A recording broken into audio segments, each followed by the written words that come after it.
La parole de Dieu est vivante et opérante, plus pénétrante qu'aucune épée à deux tranchants. Elle atteint jusqu'à la division de l'âme et de l'esprit, et elle discerne les pensées et les intentions du cœur. Hébreux 4,12. Nul besoin de prendre la défense d'un lion. Il se défendra tout seul, disait un prédicateur. La Bible a été l'objet d'innombrables attaques. On a cherché à la faire disparaître, mais sans succès.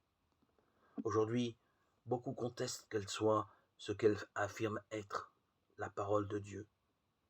Mais la Bible a assez d'autorité pour assurer sa propre défense. Inutile de chercher à la défendre à l'aide d'arguments humains. Qui songerait à éclairer le soleil avec la lumière d'une bougie? Vous vous demandez si la Bible est vraiment la parole de Dieu. Faites simplement un test. Lisez-la. La Bible ne se compare à aucun autre livre. Elle possède en elle-même sa force de persuasion. Elle s'adresse à la conscience et au cœur du lecteur. Elle lui parle personnellement. Elle est vivante, opérante. Elle pénètre et agit jusqu'au fond de son être. Elle peut nous rendre sages à salut par la foi qui est dans le Christ Jésus.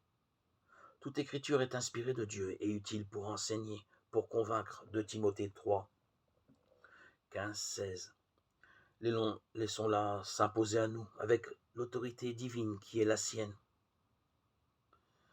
Ce n'est d'ailleurs pas nous qui la jugeons, c'est elle qui nous juge. Plusieurs, ayant entrepris de démontrer qu'elles se trompaient, ont été remplis de confusion et contraints d'avouer leur erreur. La Bible adresse à l'homme un message invitant à la repentance, un message de salut, de pardon et de paix. Et la réponse qu'elle attend de nous, c'est la foi. Hébreux 4,2.